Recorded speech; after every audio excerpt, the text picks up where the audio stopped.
Hi, I'm Kristen Hodgden, IVF mom, proud women's health advocate, and co-founder of Rescripted. And I'm Dr. Jenna Khan, a board-certified OBGYN, fertility specialist, and mom of two. And from first period to last period, we're diving into the women's health topics that matter most, from periods and fertility to pregnancy and menopause. Through expert interviews and candid conversations, we're empowering women to take charge of their health by expanding the discussion beyond what's typically covered in the doctor's office. It's time to stop guessing when it comes to our health. Now let's dive in for the real science-backed info you need to be the expert in you. Hi, everyone, and welcome back to From First Period to Last Period. Hi, Jenna. Hi, everyone.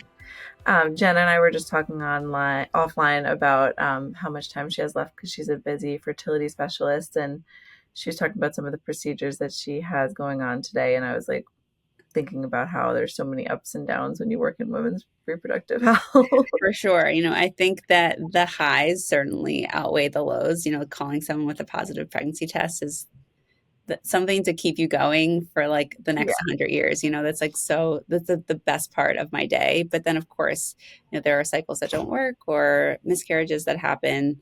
So there are the highs are highs and the lows are low.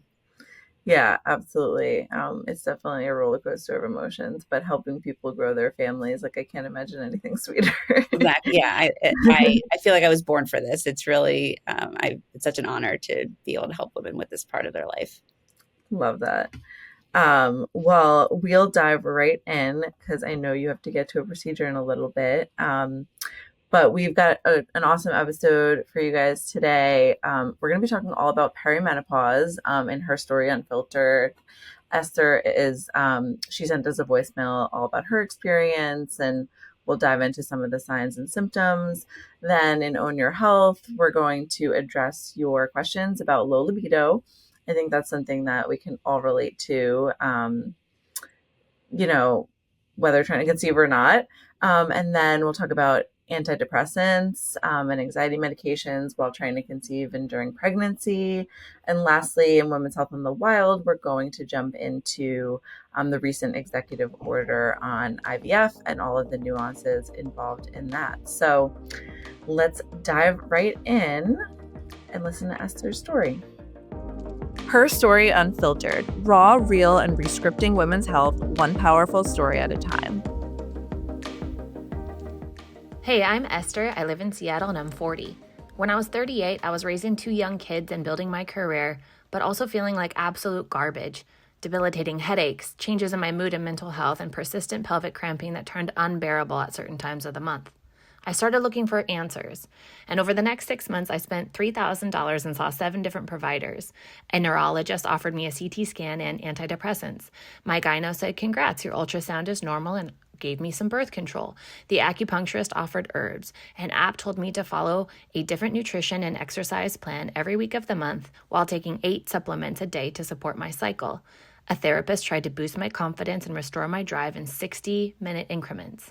And another company sent me a blood test in the mail, finally providing some insight into biomarkers that were off and giving me precision supplement suggestions and nutrition guidance to control my symptoms.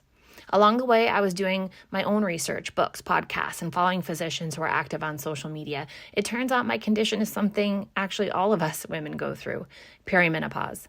But none of these providers even mentioned that word to me. And I was justifiably miffed. So I decided to become my own expert. I started a Substack called Mad Alice to share my experience and consolidate resources so other women could be more efficient with their time and money. A well-rounded perimenopause care plan requires a holistic realignment of how we eat, exercise, sleep, and manage stress to feel our best. And many of us will also benefit from hormone therapy. There just aren't enough experts, but I have hope because more are coming every day and because more options exist for women than they have ever before. A highlight of my journey is that I discovered and fell in love with rucking, or walking while carrying weight, and that has taken me on an unexpected new career path as co-founder and CEO of Carry, the first weighted vest and rucking community purpose-built for women. I like to imagine how the world will change when every woman in midlife feels full of energy, free of pain, physically strong, and cognitively sharp, and I know we can create that change together. Oh my gosh, so impressive, Esther. I want to walk with weights. I actually I actually fell in love with walking while I was pregnant. I kind of admittedly always thought walking was like not a real exercise, but Really, really I crazy. I love my hot girl walk, so to speak. That was such an empowering, uplifting, lifting end to that story. Yeah, no, absolutely. I'm someone also who turned my pain into purpose, and it's like when you go through something so awful, you just like want to make everyone else, like no one else, go through that same thing. Um, well, so lots to unpack. I think the first thing that stood out to me was that like she was in her late 30s, which my co-founder and Abby and I were actually talking about how like we just completed our families and we both had our third IVF baby, but like now it's like because we're already in our late 30s, like we have to kind of think about that stuff already. And it's like, no, I don't want to think about All that. right. Like it's kind of the last thing that comes to your mind. But why do you think, I guess she was like kind of written off when she went to her doctor about her symptoms? Well, so menopause before age 40 is actually like a pathological condition. It's called premature ovarian insufficiency, and it is not normal. Oh, wow. And I guess because it's rare, maybe they just didn't think of it.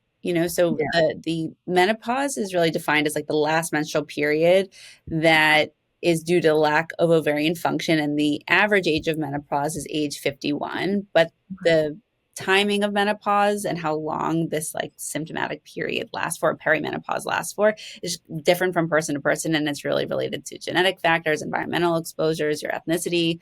Um, and so it can actually, anytime after age 40 can still be the normal time for menopause, Mhm.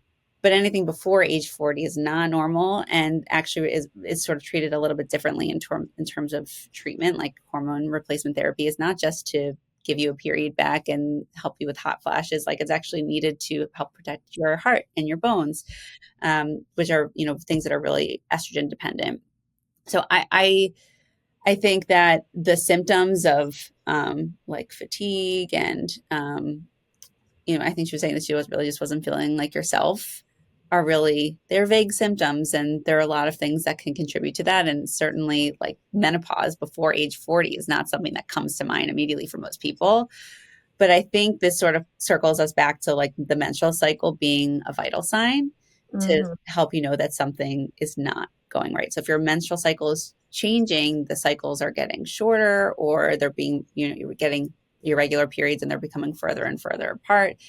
And in addition to the other symptoms that you're having, that's your first cue to be like, okay, I need to be going to my OBGYN to figure out why I'm having these problems. And in the workup for irregular periods or changing of menstrual periods, the diagnosis of premature ovarian insufficiency should make itself pretty obvious. Okay. Yeah, actually, a lot of people Google, according to our SEO research, like, is there a test for menopause? Like, how do you know you're going through it? And so, like, there are certain levels you're saying that. Yeah. So the over like so lack of ovarian function is because there's no more eggs left, and so you can look at markers of ovarian reserve to sort of give you a sense. Like there's no level that's going to tell you yes, you're menopausal, but there are things that can point you in that direction. If the Mhm. ovarian reserve is a lot lower than you would think for their age, if their FSH hormone is really, really high, that can clue you into this is menopause transition. Like a normal FSH is below 10, and when you're getting to the levels of like 30 or 40, on two different occasions to confirm that it's really real, that in and of itself, and with so like irregular periods and the really high FSH levels, that's sort of diagnostic of the premature ovarian insufficiency. Okay, got it. And if you're over 40, like, what are some of the hallmark symptoms, You would you might say? have hot flashes, vaginal dryness. Those are like the vasomotor symptoms that are the most common. Changes in your mood, decreased libido. Those are, again, most common things, but there's no test. And the definition of menopause is actually like a retrospective diagnosis, because you can't really make that until you've been without a period for a year. So you've got all these like weird Right. Okay. menstrual cycle irregularities. Like first the periods get shorter, the cycles get shorter in length, and then they get really long in length until you don't have a period for a year, and then you're in menopause. Got it. Okay. So really, like the only way you can confirm you were in perimenopause is once you're in menopause. Yeah, yes, but there are things that you can do to help treat those symptoms, like, Yes. hormone Talk to me therapy. about HRT because I feel like there's so much skepticism from, I don't know, I feel like our parents' generation on HRT. And I feel like now that millennials are kind of approaching menopause, there's like a lot of demystifying being done and rescripting. For sure. So a lot of that skepticism comes from that big study called the Women's Health Initiative, which actually it looked at about 80,000 women, most of which were, 10 years out from the onset of menopause. And that's not who we're talking about here. Like, they were talking about people who are entering this like perimenopausal transition. And so sort of circling back to like what we talked about a few episodes ago about birth control pills, like offering a low level of hormones to regulate the menstrual cycle, like that's something that you can try to help with your symptoms, because that little bit of estrogen and progesterone can, one, regulate your cycles and help with the life disturbances of having your like unpredictable cycles, but also the symptoms of low estrogen. And then once you've really hit that menopausal phase, hormone replacement like low dose estrogen with progesterone can be helpful for the vasomotor symptoms. Also, if like vaginal dryness is the most common, is your most common or most bothersome complaint, then like really a small amount of vaginal estrogen can help a lot as well. And has it also been debunked that like there's long-term effects of any of those medications? So in this population of like young women who are entering this like menopausal transition or like just newly menopausal, no, those risks are not the same. Okay. So it's like when someone waits too long. Yeah. So for hormone replacement therapy, you want to be on the lowest dose possible for the shortest period of time that controls your symptoms. But if you're taking it like very close to the onset of menopause or in this perimenopause transition, then you don't have that increased risk of breast cancer, and your stroke risk is very, very low. Own your health. Ask us anything. Your questions and expert answers, because you are your own best advocate. Okay. That's really important for people to know. Awesome. So we know that perimenopause and menopause can cause vaginal dryness. So wanted to dive in Own Your Health. We got a ton of questions about low libido from patients young and old. So what do you typically recommend for your patients with low libido? Do fertility patients come to you with that issue? I think that's usually not top of mind at a fertility office, but it's definitely something that I come across not infrequently. So female sexual dysfunction, which is like sort of an overarching term, is pretty common and can exist in multiple forms, including lack of sexual desire or low libido, impaired arousal, inability to achieve an orgasm, or pain with intercourse, or a combination of multiple of these things. And it's a multifactorial problem where physical, psychological, and relationship factors are assessed equally so that a treatment plan can be tailored to the patient and their specific symptoms. Mm-hmm. Most patients have clinical issues that actually impact more than one aspect of their sexual function. For example, a patient complains of decreased libido. A full evaluation may also reveal issues with arousal or pain. And having multiple issues doesn't necessarily make it harder to treat, because they're all related. So improvement in one of the problems might result in improvement of another. So, like, for example, successful management of pelvic pain often improves issues with sexual desire and arousal. Mm-hmm. Underlying medical conditions and medications can often contribute to sexual dysfunction. Something that I see a lot is patients with depression who are on SSRIs like Zoloft can experience low libido. Not always, but they can, or issues with orgasm as a side effect. And addressing this concern with a psychiatrist and under their management, switching to another medication can be really helpful. It's important because I feel like people might not think of that as a side effect. Yeah, so one of the more common ones to switch to specifically for the sexual dysfunction side effect of an SSRI is a medication called bupropion. So that's fun to bring up. I love bupropion. And fun fact, well, at least my GP told me it actually also helps with ADHD symptoms. Yep, Mhm. exactly.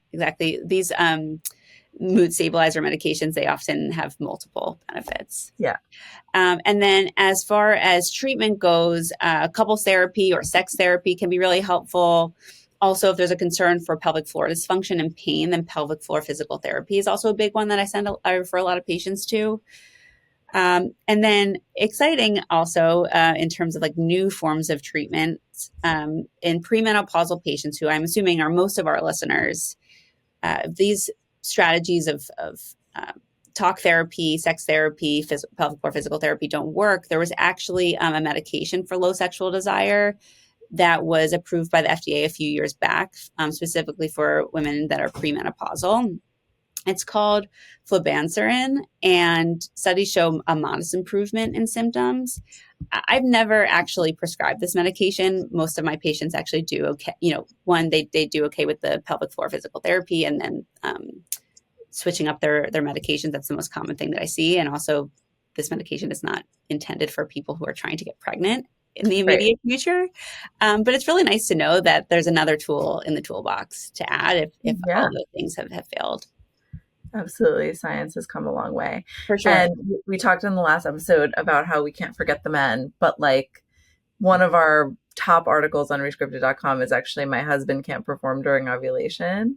And it's all about like how it's like stage fright essentially. I mean, erectile dysfunction is one thing, but also like sometimes there's issues because there's like a lot of pressure when you're trying to conceive to have sex like on ovulation day or right before ovulation day. So that's another interesting factor in all of this too. Yeah, and I mean, I actually have a handful of patients with that issue where the male partner has some mental health issues and is on a variety of medications they feel really good on, but they have issues with ejaculating on command in a stressful situation. And so we do inseminations. They come in, they either freeze sperm in a non-stressful stressful situation, or they're able to ejaculate at home, and they bring it in the sample, and we inseminate their patient or their partner, and it's really a successful, helpful form of treatment. So don't be afraid to talk to your doctor about it because there are solutions, For right? sure. We uncover everything in the first visit, so address all the issues. And then I just want to also mention, and for those who are looking at the interwebs of low libido, for postmenopausal patients, vaginal estrogen is really like the first line form of treatment, but there's also some studies on a low dose testosterone that can be helpful for arousal issues. But this is really only for the postmenopausal population. Got it. And speaking of antidepressants, I know a lot of people think that they have to go off of them when they're trying to conceive and during pregnancy. My doctors actually told me that like, healthy mom is more important and that like they're generally considered safe. What's your take on that? For sure. I'm in total agreement. I think it could be a really scary situation where someone just like stops their mood stabilizers, their medications. They go into severe depression, get pregnant, and then have complications associated with that. So healthy mom, healthy baby. It's important to just bring up the medications that you are taking with your OBGYN. So, there are some medications that are safer than others. And so working with your OBGYN and maybe your psychiatrist about adjusting medications in rare scenarios. But in most cases, like SSRIs, SNRIs are the most common form of mood stabilizers and or antidepressants. And those, better to stay on them rather than just stop cold turkey. Totally. Being on them this time around also gave me a lot of peace of mind for postpartum because I wasn't on anything the last time I was postpartum and I really struggled. And so knowing I had that like safety net, so to speak. For sure. And they can really be life-changing for patients, especially with those who are at risk or have had postpartum depression. Yeah, no, and they don't kick in right away. So I remember like having this like 2 week period of just being in such a bad mental space because I like got prescribed, but they hadn't, helped just yet. And I had to take care of 2 babies. Like it was just, Yeah, it's a so lot. Yeah, this it can take felt up to like very 3 weeks for them preventative. to kick in. Exactly. Well, awesome. That's really great to know. And I think, as long as people have a conversation with their doctor, that's the most important thing. Women's Health in the Wild, must reads, must sees, and must tries for your wellness journey. So lastly, in Women's Health in the Wild, obviously many of you saw the news that President Trump signed a new executive order kind of expanding access, or with the hopes of expanding access to IVF in the United States. And I have to say, I think despite politics aside, I think as a fertility patient who spent thousands of dollars building my family, I wanted to be really excited about it. But then, looking at, different people's opinions across the industry, there is a lot of nuance to it because, there are other pieces of legislation out there that aren't super pro family building. So wanted to kind of chat about what it really means and what sort of anyone out there needs to know if they're considering IVF and it may feel out of reach for them right now. Yeah, so I'm so glad that we're talking about this. And, I think that increasing IVF access and affordability is something near and dear to both of us. Mm-hmm. And I think it's really exciting to see this as a priority for the current administration. But it's also really important to understand what this means and what it doesn't mean. This isn't an executive order to make IVF cheaper, because IVF is a really expensive thing to do. It requires a lot of highly trained individuals with really specialized equipment and state-of-the-art monitoring, quality control systems that keep all the eggs and sperm and embryo safe. Mm-hmm. And so what this really was a call to action for policymakers to come up with a plan within 90 days to make IVF more affordable. And this is going to take some major insurance reform. Even in states where IVF coverage is mandated, the coverage variability is huge. Mm-hmm. What employers fall under this mandate and how many cycles or what dollar amount is covered. So, even IVF coverage as it is, I have patients with $10,000 of coverage, which, it covers most but not all of an IVF cycle. And I have some patients with $100,000 of coverage, which, so it's just really wide variability. And then we see all the time, people who just genuinely have given up on the idea of building their family because they just can't afford it. Yeah. So and unaffordable. So yes, this opens the door, but then what else is it still going to be out of reach because the amount that they are given is still not enough? Right. So there's a lot more details to come. We follow and work really closely with Resolve, the National Fertility Organization. We attend Advocacy Day every year. I think that's kind of the best way to get involved is continue to call your lawmakers. Exactly, because how this happens is going to be how the policies are made is going to be really important. Are there going to be limitations on the diagnoses that they cover? What types of couples will have access? Will LGBTQ plus couples have access? And, Resolve works so hard to make sure that IVF access is available, or access is equal for all. And it's just going to be really important in the details of these policies that are presented that everybody is included. Yeah. Absolutely. But it is, like you said, nice to see IVF being on the national stage and a priority. And, but we know that policy change takes time and there's a lot more to come. But hopefully a piece of hopeful news. I hope so too. Yeah. Well, I think that's it for today. That was another great episode and we'll chat next time. See you soon. Okay.